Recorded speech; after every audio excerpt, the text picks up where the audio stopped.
previous generations of the model have been weak reasoners, but they do reason. In the same way that hallucination was an existential threat to this technology, no, we'll never be able to trust this stuff. There are hundreds of millions of people using this tech now, and they trust it. It's actually useful for them. We're making very good progress on the hallucination problem. I think we'll make very good progress this year and next on reasoning. Here we are again, another episode of MLST. Today with Aidan Gomez, the CEO of Cohere. Now, I interviewed Aidan in London a couple of weeks ago, just after their build event. And after Aidan did his presentation, I sat him down for an hour and I gave him a grilling. And he was such a good sport for being so transparent and authentic. This is the difference with Cohere. They say it like it is. There's no bullshit. There's no digital gods, there's no super intelligence. They're just a bunch of folks solving real world business problems. Their models are incredibly good for retrieval augmented generation, for multilingual, but they also have some serious challenges that they need to overcome. We spoke about the AI risk discussion, where the language models take away our agency, how he's dealing with policy, right? So on the one hand, he's talking with governments, trying to get them to allow startups to be more competitive, to innovate, but at the same token, he's also very concerned about some of the societal risks of AI. So that's quite an interesting burden and juxtaposition that he has to hold in his mind. We spoke a lot about the company culture at Cohere. Now, I'm very impressed with Cohere. All of the people I've spoken to have been very smart, just really nice people. And how has he cultivated that culture? He was very frank and transparent about some of the mistakes he made early on as a CEO. So yeah, plenty to get your teeth into. I hope you enjoy the conversation. For Cohere, I think we're a little bit different than some of the other companies in the space in the sense that we're not really here to build AGI. What we're here to do is create value for the world. And the way that we think we can do that is by putting this tech into the hands of enterprises so that they can integrate it into their products, they can augment their workforce with it. And so it's all about driving value and really putting this technology into the hands of more people and driving productivity for humanity. Aidan, welcome to MLST. It's an absolute honor to have you on. Well, thank you so much. Appreciate it. There's a bit of a last mile problem with large language models. So you folks have created this incredible general technology, but when enterprises implement it, they have a whole bunch of, legislative constraints, security constraints. Yeah. I think there's loads of barriers to access. Privacy to policy to just the familiarity of the teams with the tech. It's brand new. And so they haven't built with this technology before, and they're still getting up to speed with the opportunity space, what they can do with it. That being said, people are so excited about AI and its opportunity that the motivation and the will is there to overcome a lot of these hurdles. So we're trying to help with that as much as we can, whether it's like our LLMU education course to help general developers get up to speed on how to build with this stuff, or us engaging at the policy level to make sure that we have sensible policy and not over-regulation or regulation that hurts startups or encumbers industry in adopting it. So we're trying to pull the levers that we can to help accelerate the adoption and make sure that it gets adopted in the right way. But yeah, no, it's definitely the past 2 years have been a push. There's a lot of stuff slowing down adoption that I would love to see eased. I think the tools need to get better, easier to use, more intuitive, more robust. Prompt engineering is still a thing. It shouldn't be, right? It shouldn't matter how you phrase something specifically. The model should be smart enough to generally understand your intent and take action on your behalf reliably. So even at the technological layer, I think us as model builders, we have a lot to do to bring the barriers down. But I'm optimistic. Like the pace of progress is fantastic. Yes. On that kind of prompt brittleness thing, I wonder whether you think that we are on a path to have it. I mean, in an ideal world, the model and the application would be completely decoupled. So you could swap the model out, or when you folks bring out a new model, we can just swap it out and nothing breaks. But at the moment, that's not the case. But as the models become increasingly better, do you think they will be robust in that way? They should be, right? There will always be quirks to different models because we're all training on, we hope, different data that focuses on different aspects or elicits different behavior in the model. So there will always be quirks to the behavior of models, the personalities of models, what they're good at and bad at. But in general, in terms of like following an instruction, we should be quite robust to that universally. And so the ideal is that, yeah, you can just take a prompt and drop it into any system and see which one performs best and then move forward with that one. In reality, the status quo is a prompt that works on one system fundamentally does not work on another. And so there's this rift or these walls in between systems that make them very, very different. Hopefully that'll start to lift. There's a lot of effort going into data augmentation that makes these models more robust to changes in prompt space. We're doing a lot of work on that. It's driven a lot by synthetic data and doing search to basically find the prompts or the augmentations, the changes to prompts that break the model, and then training to fix that break. So I'm optimistic that sort of brittleness is going to go away. Interesting. So kind of finding problems with the model and then robustifying and robustifying. In doing so, how does that change the characteristics of the model? Does it make it less creative or less capable in some sense? I mean, do you ever feel for the trade-offs there? Yeah, I mean, I don't think so. I think that that's orthogonal. The process of making it more robust is orthogonal to creativity. There are aspects of the post-training procedure that do reduce creativity or, some people like to say like lobotomize the model. So it's definitely a problem. It's something that we watch for and we're trying to prevent. I would say that one of the most disappointing aspects of the current regime of building these models is that a lot of people train on synthetic data from one source, right? Like just from the GPT models. And so all of the models that are being created, they sort of speak the same. They kind of have the same personality. And it leads to this collapse into a lot of different models looking and feeling the same. And that makes them boring.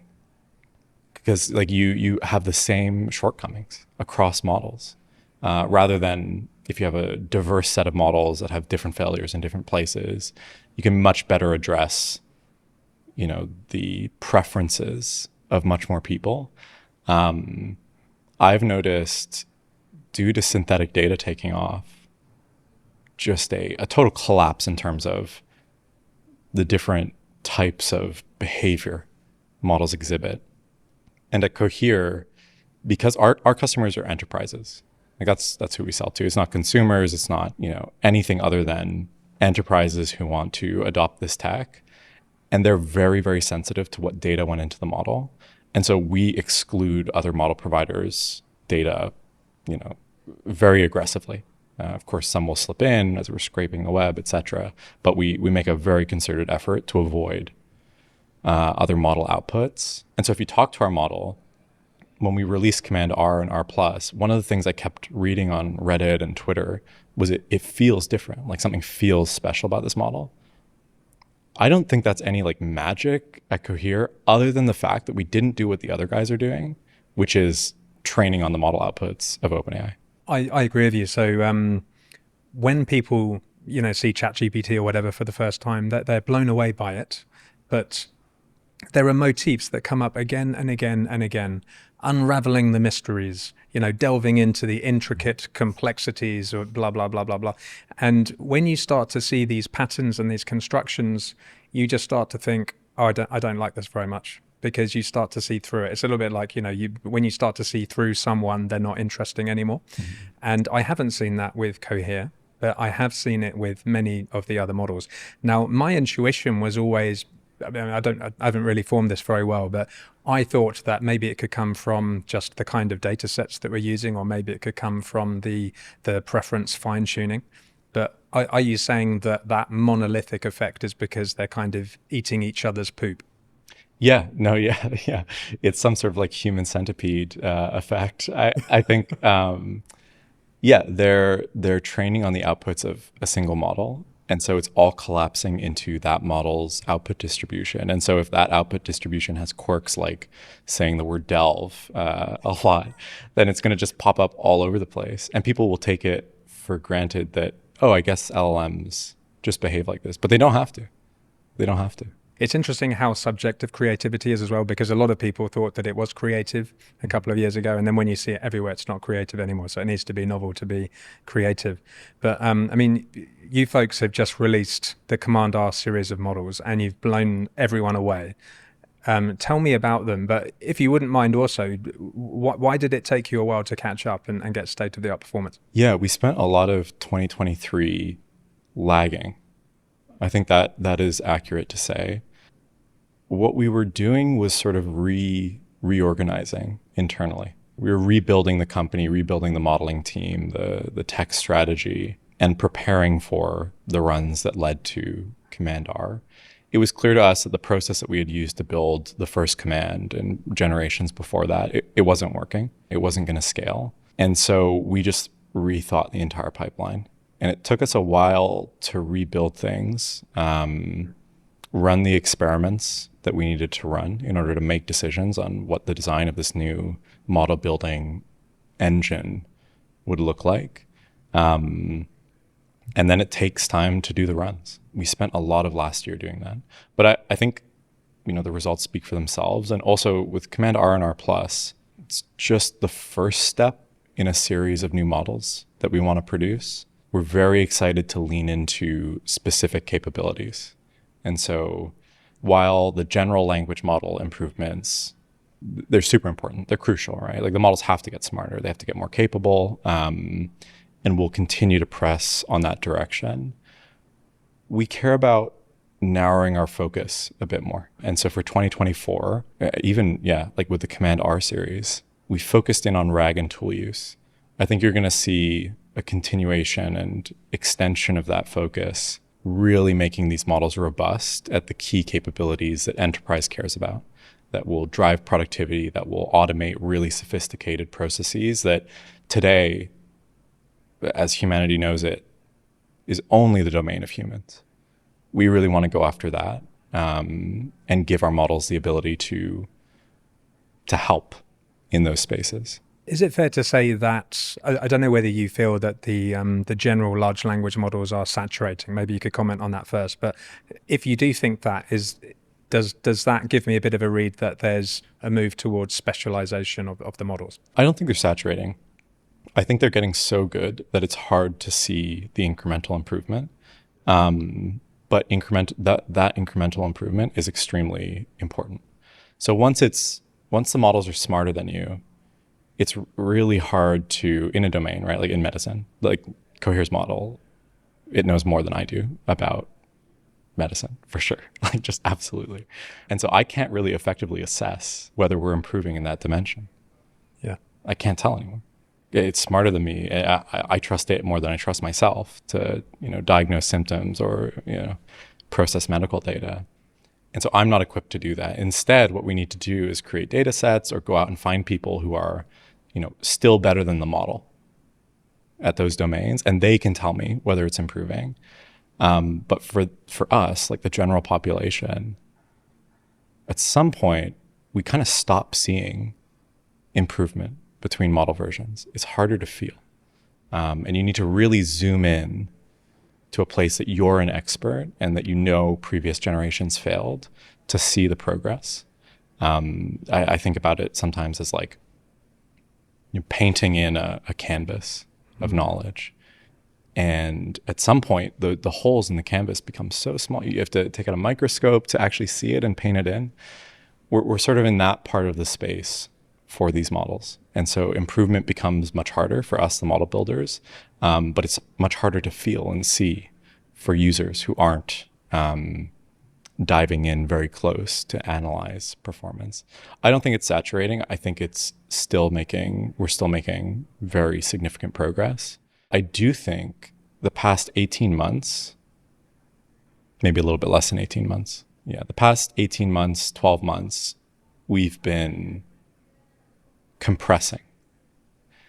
So we built these massive, giant, multi-trillion parameter models, which were just extraordinary artifacts of intelligence and capability. And we realized it's impractical. You can't actually put this thing into production, right? Like it takes 60 A100s to serve. Like it just, we could not productionize this. The economics don't work out. And so then we spent the year compressing those massive models down into much smaller form factors.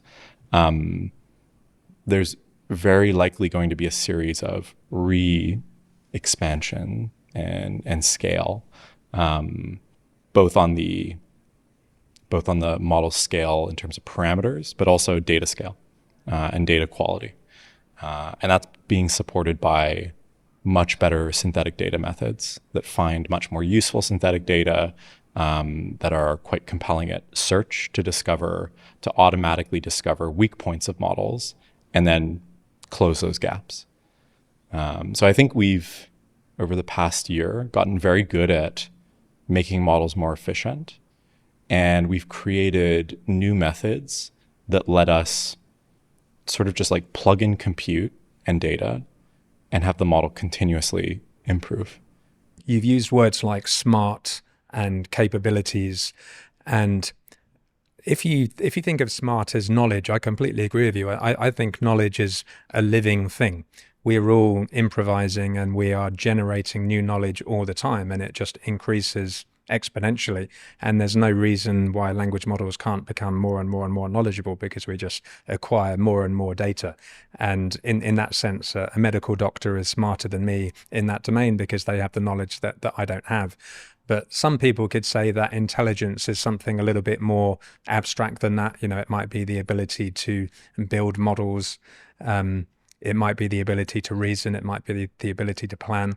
And this is when we get into the kind of the AGI thing. So how do you demarcate those things? Are you saying that the models are becoming more knowledgeable, but they're not necessarily becoming more intelligent like we are? I think reasoning is crucial to intelligence. I think that these models can reason, and that's a controversial claim. I think a lot of people would debate that. A lot of people would make the claim that the architectures we're using or the methods we're using don't support that sort of behavior. I think that previous generations of the model have been weak reasoners, but they do reason. And it's not a discrete, does it have this capability or not? It's a continuum of how robust the reasoning engine inside these models is. We're getting much better methods for improving reasoning generally. We're getting much better methods of eliciting that behavior from the models and teaching them how to do it, and apply it to many different domains, whether it's math, whether it's decision-making, breaking down tasks, planning how to execute them. Those were key missing capabilities that were quite weak in previous generations of models, which are now starting to emerge in a significantly more robust fashion. And so in the same way that hallucination used to be an existential threat to this technology, no, we'll never be able to trust this stuff. There are hundreds of millions of people using this tech now, and they trust it. It's actually useful for them. They use it because it's useful to their job. We're making very good progress on the hallucination problem. I think we'll make very good progress this year and next on reasoning. I think it's just a capability, a skill that the model needs to be taught. And we're building the methods and data and techniques to support teaching these models. Yeah, it is interesting how you can kind of break intelligence down to all of these things, and some you might argue are missing now, like planning. Creativity is an interesting one. Agency is quite an interesting one. And presumably as a thing has more understanding and it has more autonomy, it could in principle develop agency at some point in the future. But you think of these things as skills. Could you give any hints to how you've moved the needle on this? So the knowledge thing, it seems to me that you would just get more data and curate and refine the data. But could you give any hints on how you've made it better at reasoning, for example? Yeah, with knowledge, I think it's about augmentation with RAG and better modeling techniques, cleaner data sets so that you remember the right stuff and don't retain the less relevant stuff. Those are the techniques that move the needle there. With reasoning, there are like circuits that you really need to bake in to the model. You need to show it and demonstrate it, how to break down tasks at a very low level, think through them. And that's stuff that's not actually that abundant on the internet. So it doesn't come for free using our previous techniques of just scrape the web and train the model and scale up. People don't usually write out their inner monologue, right? They usually write the results of that inner monologue. And so it's something that the model has been missing a view into. I think synthetic data will go a long way in closing that gap and supporting building multi-trillion token data sets that actually demonstrate how to have an inner monologue, how to reason through things, how to think through problems, make mistakes, identify mistakes, correct them and retry. That sort of long thought process data is actually extremely scarce. It's very rare. It's very rare. Yeah. It's really hard to find. You can find it on the internet, of course. There's stuff like forums where people help each other with homework and sort of break down, this is how I arrived at this answer. But when you look at the internet in totality, those are like pinpricks on the surface of this thing.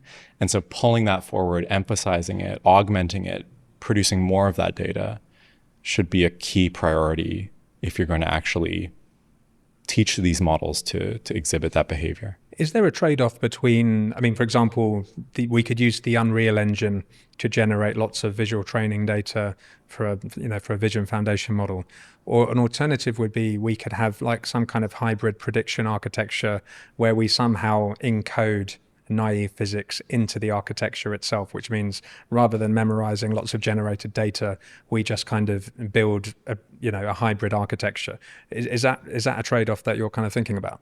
On like specifically with the video side of things where physics is relevant, I think that's a totally fine strategy. I think that a lot of the physics engines that people have built they're flawed, right? Like video games still don't look like reality.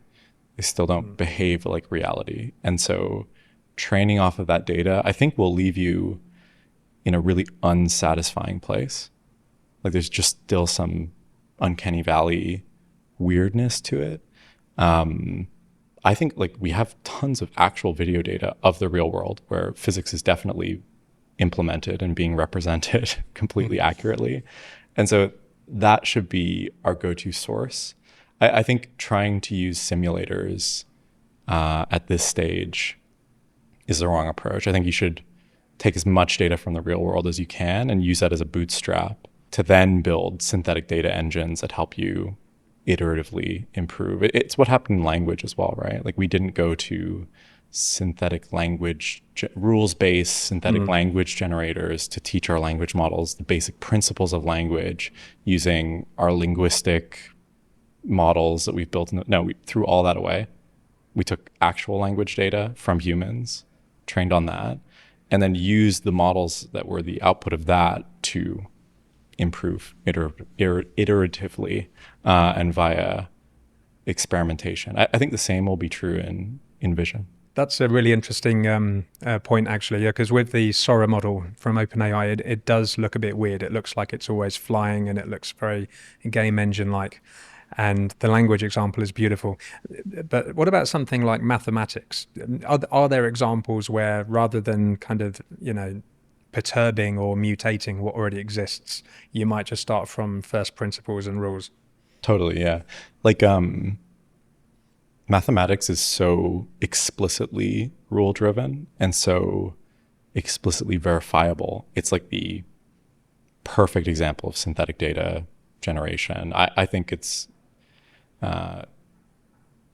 definitely one of the domains that will crack first. And on top of that, code, right? You can completely synthetically generate code, verify it.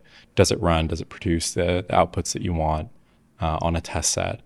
So when it is that explicit and verifiable, it's perfect for synthetic data gen, like just ideal. Yeah. But I guess this is kind of what I'm thinking about, that with code, you can actually constrain it way more than language. So you could rather than using an existing self-attention transformer, you might want to have something that only works on trees or whatever, and maybe that would work better for that particular thing. But then I guess we'd have to have some kind of mixture of experts and not have a single model. Yeah, I think that's behind the scenes, actually, a lot of the strategy. You'll likely have an MOE where one of those experts is going to be an expert in code, very highly specialized to that, heavily upsampled on synthetic code data and real code data, math, etc. And that expert will act as a general reasoning engine and will be very good at logic and those sorts of components. You might have a medical expert, which has dramatic upsampling along that axis. I think that's a very effective path towards even more efficient models. So if you're in the medical domain or the math or code domain, you can then pull out that expert and use it independently. And you don't need to keep around this huge monolithic model. You can just take out a subcomponent and deploy that. I think that architecture already exists. Yeah, I wonder if you can talk to that a little bit, because I'm very excited about that, because it now seems that maybe we could call what you just described an agentic distributed AI system where the agents can pass messages to each other, and one of them might be an expert in mathematics, one of them might be an expert in coding or so on. But then you've got this problem that you kind of send a message into the nexus and all of the models are kind of passing messages to each other, and it's kind of unbounded in runtime. As opposed to, one of the great things with a language model is it just does a fixed amount of compute per iteration. You just put some prompt in and you get the answer straight back out. So does that kind of unboundedness introduce problems? A language model could just generate infinitely and not produce a stop token, and you would go on forever. So I think the problem already exists, and models are quite well behaved in terms of, if you train them to give up and to say, I need to respond, they will. They tend to. So I'm not too concerned about like runaway processes that never end. That would just not be useful as well, hugely computationally expensive. And it seems like models can produce stop tokens. And I think that even in a multi-agent scenario, discourse between agents will conclude itself in a reasonable amount of time. Yeah, interesting. And I think even now with your multi-step tool use, that's basically what you've done. You could, in principle, do that recursively, and you could constrain the computation graph so that there's no cycles and it comes back in a fixed amount of time. Yeah, we terminate execution after some number of failed attempts. Right. So it's easy to solve that way. It's a little bit unsatisfying. I think our multi-hop tool use right now, it's our very first pass. It's like V-1. And so it's not that good at catching when it's made mistakes. It's not that good at correcting its mistakes, even if it's caught that it fucked up. And so I think we're still very early there, but those systems are going to start to become extremely robust and reliable. And I'm very excited for that. Amazing. So I'm interested to know, from in your own words, how is, we were just talking to, you folks have got this forward engineering team, you're enterprise focused, you're helping bridge the last mile problem and really embedding yourselves into large enterprise, which is an amazing differentiator. But other than that, there's always the question, lots of people say these models are just kind of interchangeable and, you're just kind of playing the token game at some point. And I just wondered, what's your plan there? I agree with that sentiment. Models are way too similar. I think there's going to start to be differentiation between models. Like I was talking about before with Command R and R+, we're going to start really focusing in on key capabilities.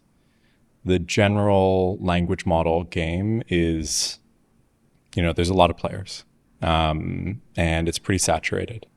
I think people are going to start to have to branch out. I think that consumer language models are going to separate away from enterprise language models. Within enterprise, there's going to be a lot of specialization into specific domains. And so for Cohere, what I want to see us do is in product space, push into more tailored capabilities for particular problems. We want to drive value for enterprise, and different enterprises operate in different spaces and they have different needs. The tools that their models might need to use look very different from one another.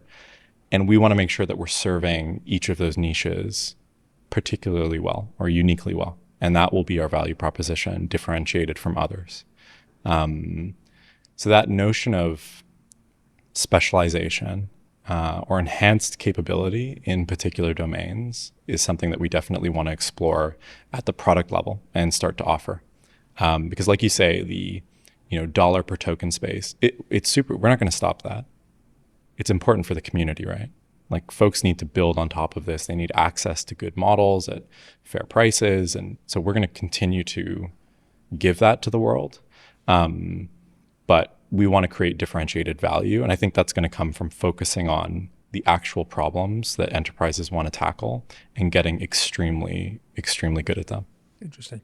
On that, are you planning kind of horizontal products or vertical products? And the reason I say horizontal is I know a few startups now that are building kind of low code, app dev platforms with large language models, and they're making it incredibly easy in the enterprise to compose together different models and to, deploy applications on phones. And it's really democratized because it's so much easier now for people to do artificial intelligence.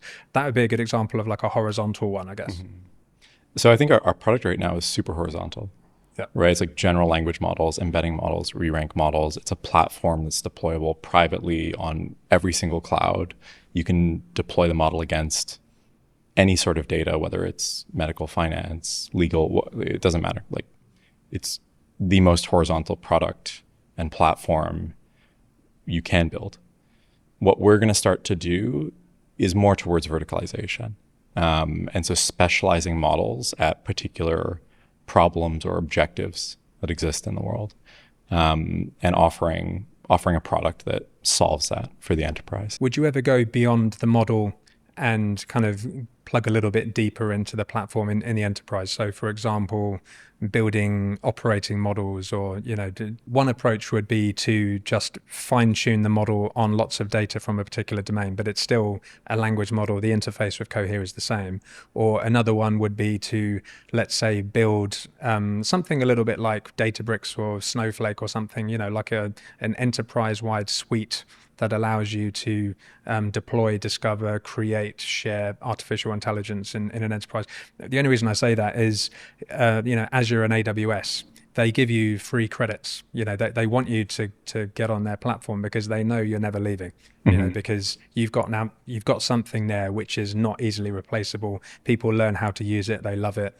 Would that be a potential future? Yeah, it's definitely still going to be a platform, customizable, something that the user, which for us as an enterprise, can adopt and sort of bring into their environment, hook in their data, their tools, their, whatever they want to plug in.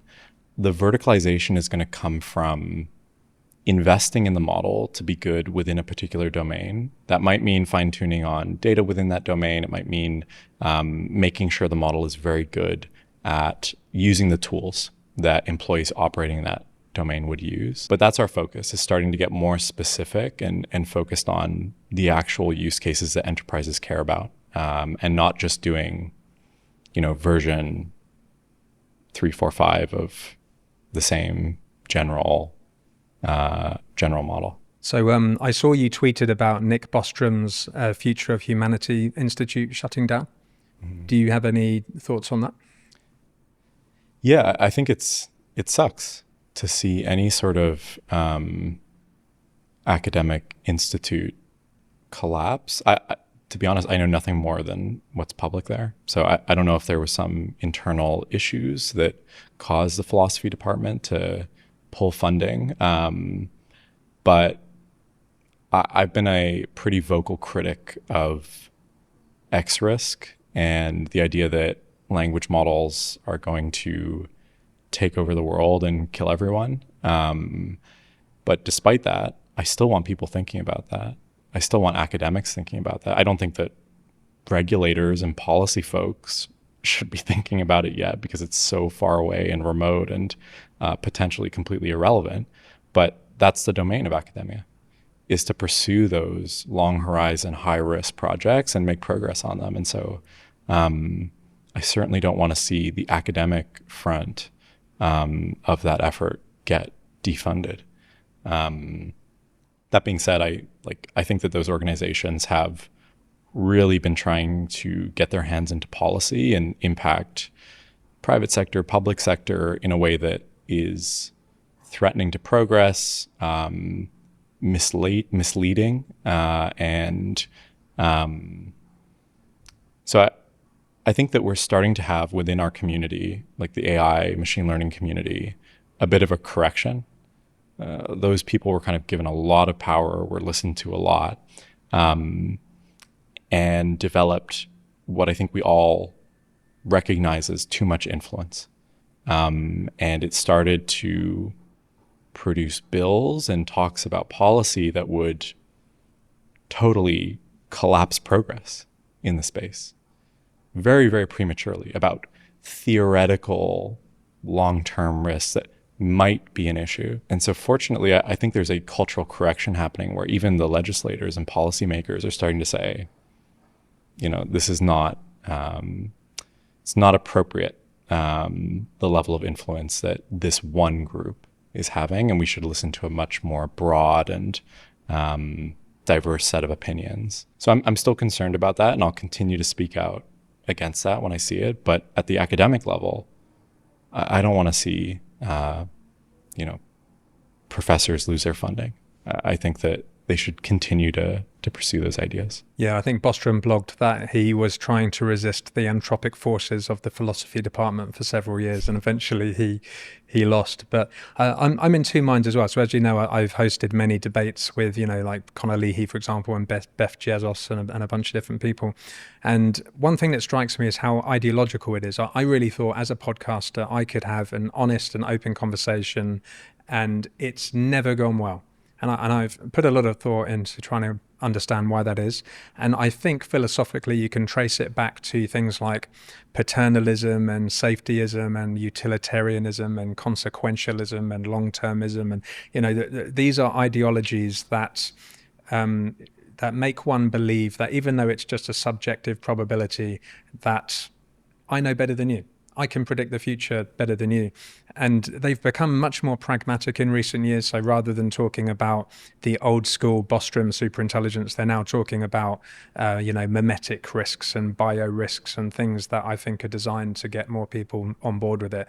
And I agree with you that they've had a lot of influence. But why is it so difficult to have a rational conversation? Yeah, no, I think it's what you say. It's very ideological. There are camps and positions, and it's, for some reason, it's become very cult-like on both sides.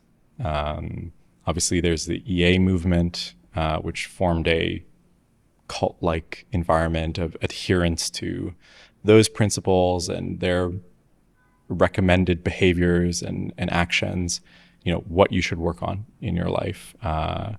They have dating apps for EA. Like, it's very insular. And then there was an ironic, I think, although it's increasingly not clear, an ironic counter movement, which was EAC. Yeah. And that has spun out into something that is very not ironic. It's very libertarian, accelerationist, which are ideals that I don't hold either. And so both of these camps I find really unappealing. I don't want to be associated with either of them. Yeah, I found, EA was very dominant for a long time. And so when EAC came out, it was like refreshing. Finally, someone's like calling them on their bullshit. But at this point, it's just mind-numbing and like completely not of interest to me. Yeah, we've had Beth on the show. He's a really nice guy, actually. I invested in Guillaume's company. Oh, did you? Yeah. Oh, I think he's brilliant. Like, he's a really, really nice person. I'm proud to see Canadians doing great things. The Beth thing I found super funny. And I think EAC was necessary. I now believe that both EA and EAC need to be dissolved. We've seen them through to their logical conclusion, and now we're starting to get into territory that's very strange. From a philosophical perspective, how do you kind of see the role of AI in society? I mean, I'm quite interested in how it's affecting our reality, how we interface with technology is really dramatically changing over time. I mean, what do you think about that? Yeah, completely true. I think I view it in the same way I view the computer or the CPU.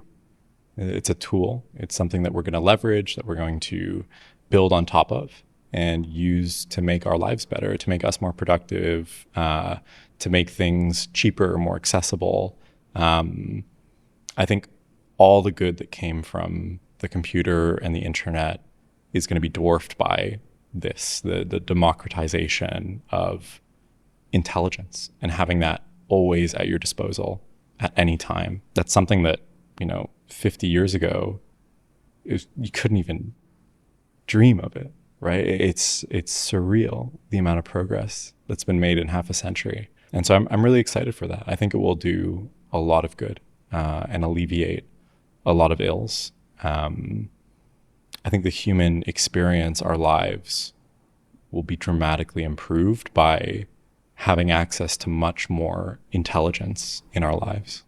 I'm really excited as well, but are there particular things that you are concerned about? I mean, for example, people say that language models might enfeeble us. They might lead to mass manipulation and persuasion. I mean, Jan LeCun tweeted the other day, he said, where's the mass manipulation? Where's the persuasion? There might be something that just happens gradually over time, but are there things that you do worry about? Of course, yeah, of course. It's a general technology. And so it can be used in a lot of different ways, many of which are, I think, abhorrent and ones that we should avoid and make very difficult to do. I'm much more of an optimist than I am a pessimist, but on the side of things that are risky, I think that misinformation is high up on the list. I think that we're already seeing social media platforms start to build in the mitigations. I think things like human verification are going to become crucial. If I'm reading a poster talking about whatever Canadian elections or politicians, I want to know that that's a voting Canadian citizen. I want to know because I want to know what my compatriots think, right? Even if they're on the opposite side of the fence to me, like that's fine. I want to hear what they think, but I don't want to hear what some foreign adversary has spun up a bot to push into the discourse. And so human verification, I think is crucial. That's the one that's top of mind for me. I think some of the more remote risks like bioweapons and this sort of stuff, I'm less concerned about. Enfeeblement and becoming dependent on the technology, I think folks said that about calculators and we wouldn't learn how to do basic math. Humans are intrinsically curious. We want to know things and we can't ask the right questions of machines without knowing things. And so we'll continue to be really well educated, better educated, more knowledgeable than we were before without that technology. Yeah, because I mean, if you look at the enfeeblement pie chart, a calculator is a very small part and a general AI is quite a large part, which is a little bit concerning, I guess. But I agree with you that maybe like the jobs one is spoken about a lot. I've not seen a lot of evidence of that yet, but it's so pernicious it might happen slowly over time. Daniel Dennett wrote an interesting article, and rest in peace, by the way, Daniel Dennett, called Counterfeit People, which he published in The Atlantic. And he was kind of saying that when we have all of these bots and generative video models and so on, at some point they'll become indistinguishable from reality, and that will lead to a kind of acquiescence where we don't trust anything we see. And I think that's quite interesting, and I also think that these models might kind of affect our agency in quite a weird way, but it's so difficult to understand now how that's going to affect society. Yeah, I think even now, people have been taught to be extremely skeptical of what they read and see. There's a very strong prior inside of us for any media that we consume that it's been skewed or manipulated or produced to propagate an idea. And I think it's good to have a skeptical populace. I think it's good to be skeptical about what you read, regardless of the medium. And I think people will do what they've always done, which is filter towards sources they find trustworthy and objective. That'll happen even with ML in the loop. Disinformation and misinformation campaigns, manipulation campaigns, they existed well before models existed. And so it's not like a novel concept, and it's always been a risk. And the question is, how much more prevalent does the technology make that risk? I'm optimistic that we're quite robust, and that we'll find ways to make it very hard for bad actors to exploit the technology. My rough take is that the more agency the AI has, the more of a risk it is. Because if it is just doing supervised things, then at every step of the process, it's being aligned and constrained and steered by humans. If we ever did create agential AI, then there's this kind of, weird divergence and all sorts of scary things might happen. But I wanted to talk a little bit about policy and regulation. So you spoke to that earlier. You said that potentially there are some quite damaging policy changes being considered. Could you speak to that? Yeah, I've seen ideas floated. I don't think any seriously damaging policy has actually passed, fortunately. But within what's being considered, there are ideas that they will destroy innovation. They will destroy startups. And so you'll just entrench power with the existing incumbents. Some of those examples might be fines, which if they're a $100 million fine, that's going to wipe out and stamp out a startup. But for a large, big tech company, it's like 10 minutes of revenue. It just doesn't matter. It fundamentally is irrelevant, and certainly a cost they're willing to take to capture a market. And so very disproportionate consequences for the same punishment. Over-regulation in that way that it's thoughtless will have the exact opposite effect of what I think all of us in the public and in government want. We want competitive markets. We don't want oligopolies. And we're starting to see oligopolies emerge. And so there needs to be fairly strong action pushing against the entrenchment of those oligopolies. And we need to preserve the ability to self-disrupt. Because if you have an oligopoly and you have entrenched incumbents, the likelihood of self-disrupting, of the new winner emerging within your market, being one of your players, goes down. And so you're going to be disrupted from outside. That's a huge risk. And so you need competitive, self-disrupting markets. And it seems like some of the policy folks are just acting non-strategically and not considering that. But fortunately, what has been passed seems sensible. Can you comment in particular on the EU AI legislation and the Canadian? I probably can't say anything too specific. I think the Canadian legislation hasn't gone through yet. Okay. The EU AI Act has, but fortunately it was reined quite far back from its initial position. I think all of those regulators, we're in conversation with all of them. When you talk to the folks, they want to do the right thing. They're under a lot of pressure from different parties with conflicting interests. But they're trying to do the right thing. They're trying to make sure this technology gets out into the world in a safe way, that there's oversight, that we don't entrench the incumbents, and we, ideally actually sort of bias towards disruption and the creation of new value and innovation, new players. So I think they all want that, but it's a tightrope. It's a very difficult line to walk.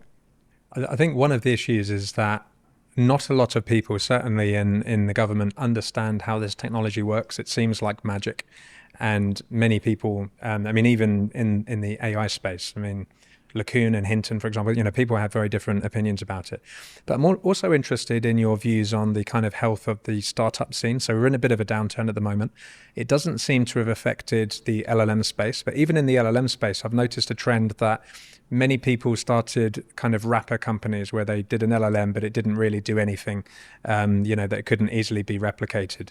And what are your thoughts there? Do you think we're going to see a trend towards startups doing something that is, very differentiated? Yeah. I mean, I think we're in a moment of churn. So I think there are going to be some players who started a while ago who fold or go into other companies, get acquired, that type of thing. But there's a whole new generation emerging. I know a bunch of people starting up. Ivan and I, we invest in startups, and we're seeing an uptick in the number of AI startups that are coming out. It's sort of like a reformatting. There was a bunch of folks building at one layer, like the LLM layer, the one layer above that, tooling, etc. The players have kind of been set in that space, it seems. Yeah. Of course, I'd be happy to see new players emerge. But we now need a set of ideas and products and companies building up the stack. So more abstract concepts, stuff like end user products and agent companies. They're all starting to pop up and create really interesting new ideas. And then that will sort of settle, and we'll have our players at that layer. So it's a continuous cycle. Yeah, I'm really excited about the AI startup space. It feels like we're finally starting to get our feet on the ground a little bit. I mean, for example, with the tool use with the RAG, it's starting to look a lot more like traditional software engineering. So what we're seeing now is people kind of rolling up their sleeves and actually building out these very sophisticated software architectures that compose LLMs in interesting ways. And they're not just kind of, just building a simple LLM with a prompt on the top. Mm-hmm. Yeah, it's definitely getting more sophisticated. And as the tools get more robust and reliable, it's unlocking totally new applications. And the utility is starting to be seen and felt in the real world. I think last year was very much like the year the world woke up to the technology and got their footing with it. So it got familiarity. This year is when things are going to start hitting production. They're going to actually start to hit our hands, and we're going to be able to use this as part of our work, part of our play, the products that we use. It's going to become a much more fundamental part of our daily life. So it's very gratifying. Like we've been building Cohere for 4.5 years now. We're in our 5th year. And I think for a long time, we were out there sort of preaching, this is really cool. Please care about this. Like this is going to be an important thing. And folks would pat us on the back and say, nice science project, But finally, we're actually starting to see the fruits of all that labor. And so it's really gratifying to see real world impact. And I think that's what we exist for is really trying to accelerate that and make more of it happen faster and in the best way possible. And what was your biggest mistake? I mean, do you have any advice for other startup founders? What did you do that perhaps they should avoid? I fucked up constantly at every stage of the company. I guess just like admitting that you've messed up, and trying not to be in denial about it and fixing it as quickly as possible has been the most important thing to Cohere continuing to to thrive and exist. But yeah, this is the first company I started. Same for Nick and Ivan. And so the whole founding team, we were fresh into it, and we made potentially every mistake you could possibly make. Fortunately, we were good at listening to others who had done it before and had seen a lot more than we'd seen. And so I'm sure we've dodged some mistakes, but it feels like we've made them all. Yeah, well, if you don't make mistakes, you're not learning, I guess. But just final question, how do you, because it's such a large organization now, and there's this problem of vertical information flow. So there might be a problem that some of your folks have discovered now, and it takes a while to filter through to you. But obviously, it needs to be scalable, so you need to delegate. How do you deal with that? Yeah, I'm very close to like the ICs. I'm very close. Like I'm not someone who works through their reports. Yeah. or follows the chain of command. I just talk to the people who are actually doing the work. And so information flows quite freely. I think I'm mostly annoying people at this point because I'm like pinging them every day. How's that run going? Have we tried this experiment? I'm very deeply involved in stuff. So we haven't had too much. I don't feel like there's an information flow issue at Cohere. With scaling, collaboration between teams, especially when you're a global company and you're not sitting in the same office as a person, that's very difficult. I think remote work is really, really hard. Yeah. It's not easy. It's not easy. And I think that concentrating teams to geographical areas, or at least time zones, is very important, and leads to a lot more productivity and effectiveness. It's part of the reason I moved here to London, is to be closer to a good chunk of our machine learning team. Phil's here, Patrick is here. Like I want to be present and involved in the ML component of the company as much as possible. I think as we've scaled, there's been systems that we've used that have broken down at each phase. Stuff that worked for the first 10 of us didn't work for the next 20, didn't work for the next 100. Now we're pushing 350, I think. And there are people at the company who I don't know, which is insane. A super weird experience. But we've hired really fantastic people, and we continue to do so. And I think you just trust that people will still make the right decisions going forward, and that you've set standards high enough that you don't need to approve every single hire. You don't need to know what every single person is working on, and you just trust your colleagues. Yeah, I can attest that you hire very well. It's you. probably the best culture I've ever seen in any company, actually. Thank you so much. But final question, I mean, just out of interest, do you get like microcosms in the different offices? I mean, do you see like different mini cultures? Oh yeah, totally, 100%. Like the Go on. the London office compared to the Toronto office compared to SF, New York, the vibes are very, very different. Like so different. Go on. London is so nice. It feels really tight knit. Like it still feels like a startup, which we are a startup, but it still feels like a tiny 30-person startup where you go out for, beers with your colleagues after work at the pub, like regularly. Everyone knows what everyone else is working on inside the office, calls on each other for help. London is super tight knit. I think the culture here is like, I can't pick favorites, but I really like the culture here. In Toronto, it's our biggest office. Yeah. And so it's much broader. But the culture there is amazing too. Super hardworking, stay late and like grind, very passionate. There's like different groups that are close with each other there. New York is new, but that city is just so much fun. It's just like such an incredible city, so much energy, always awake, work hard, play hard. SF, I spend the least time in. I'm not a huge SF fan, to be completely honest. It's our second HQ, but I just haven't gotten into the city, I think, in the way that others have. I think SF compared to like New York, Toronto, London, I feel like New York, Toronto, and London are real cities.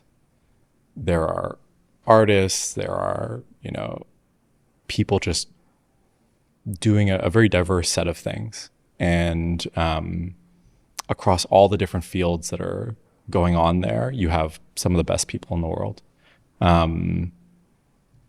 SF is much more, it feels more homogenous to me. It's a lot of people doing the same stuff. There's sort of one topic of conversation.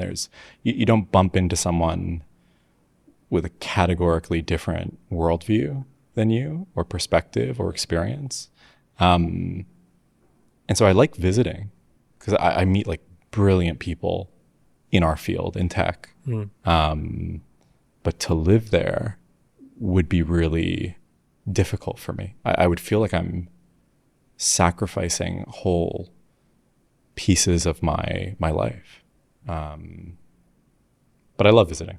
It's a great place. And I love the folks who are there, and most of our investors are there. And so it's a really cool environment, very intense and like competitive. And those are really good things. It's very motivating to be there. But I think I can get that just by visiting. I don't need to commit myself full time. Aidan Gomez, it's been an honor and a pleasure. Thank you so much for joining us. Thank you so much for having me.